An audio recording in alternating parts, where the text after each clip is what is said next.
સ્મૃતિ, શક્તિ અને શાંતિ આ ત્રણ વગર માનવ જીવન શક્ય નથી. ઉત્પત્તિ, સ્થિતિ અને લય આ ત્રણ ક્ષણોમાં પ્રભુનું સ્મરણ એટલે ત્રિકાળ સંધ્યા. જનોઈ ધારણ કરનાર બ્રાહ્મણોએ સંધ્યા કરવી ખૂબ જ જરૂરી છે.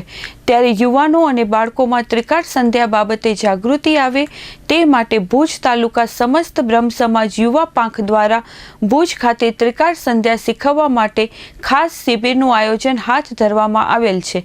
જેમાં દર અઠવાડિયાના બુધવાર અને શનિવારે રાત્રે બ્રાહ્મણ યુવાનો સંધ્યા શીખવા માટે એકઠા થાય છે. ખાસ કરીને શાસ્ત્રી જયદીપભાઈ વ્યાસ દ્વારા એક શ્લોકના પઠન અને તેનો મતલબ સમજાવીને શાસ્ત્રોક્ત માર્ગદર્શન આપવામાં આવી રહ્યું છે. યુવા બ્રહ્મ સમાજના પ્રમુખ અનિકભાઈ જોશી અને કાર્યકરો વ્યવસ્થા સંભાળી રહ્યા છે. ખાસ કરીને વર્તમાન સમયમાં ધર્મ પ્રત્યે લોકો જાગૃત બને અને બ્રાહ્મણો પરંપરાગત સંધ્યા કરે અને સામૂહિક સંધ્યામાં ભાગ લે તે માટે આ આયોજન હાથ ધરવામાં આવ્યું હોવાનું અનિકભાઈ જોશી અને શાસ્ત્રી જયદીપભાઈ વ્યાસે ચંચળ ન્યૂઝ સાથે વાત કરતા જણાવ્યું હતું. મારું નામ અનિક જોશી છે અને હું શ્રી ભુજ તાલુકા સમસ્ત બ્રહ્મ સમાજ યુવા પાંખમાં પ્રમુખ તરીકે દાયિત્વ ધરાવું છું.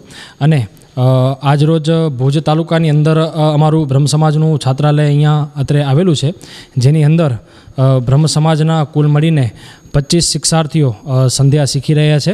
અને બ્રાહ્મણ બુદ્ધિજીવી દ્વારા એના માર્ગદર્શન હેઠળ જાણ્યું છે કે બ્રાહ્મણોને સંધ્યા જે છે એ શીખવી એ અનિવાર્ય રહેતી હોય છે.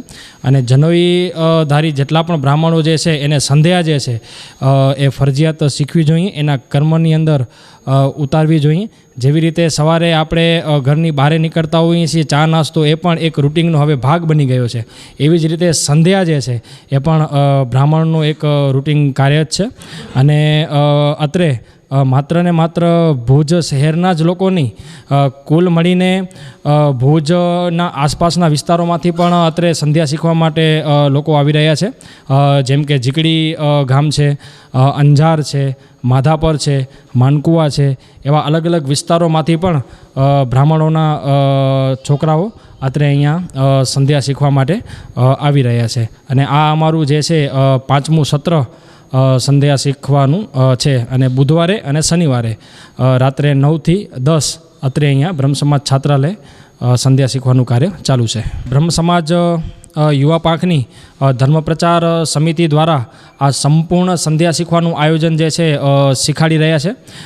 જેની અંદર શાસ્ત્રી શ્રી જયદીપભાઈ વ્યાસ, ઋષિભાઈ ઉપાધ્યાય, હિતેશભાઈ રત્નેશ્વર, રોહિતભાઈ જોશી તથા હિરેનભાઈ આચાર્યના આ ધર્મ પ્રચાર સમિતિના માર્ગદર્શન હેઠળ જ્યાં સુધી અહીંયા ભૂદેવોને સંધ્યા નહીં શીખી જાય ત્યાં સુધી સતત ને સતત આ પ્રવૃત્તિ ચાલુ રહેશે.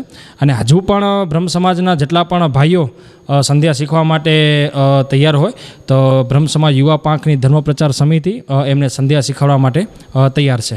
ભુજ તાલુકા સમસ્ત બ્રહ્મ સમાજ યુવા પાંખ તથા ધર્મ પ્રચાર સમિતિ દ્વારા સંધ્યા શિબિરનું આયોજન કરવામાં આવ્યું છે.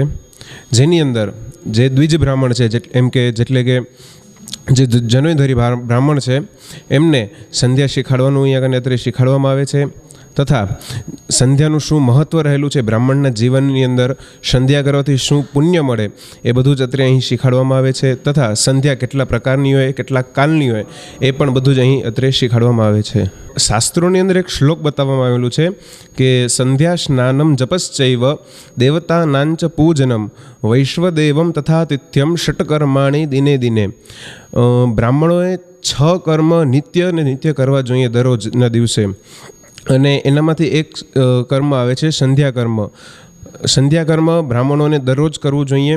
બ્રાહ્મણો સંધ્યા કરવાથી ગાયત્રીની ઉપાસના કરે છે સંધ્યાની અંદર. તથા ગાયત્રી ઉપાસના થકી એ બ્રાહ્મણની અંદર તેજની પ્રાપ્તિ થાય છે. તથા એમનું કદી પણ અકાલ મૃત્યુ નથી થતું અને જીવનની અંદર બધા જ સુખો ભોગવી શકે છે.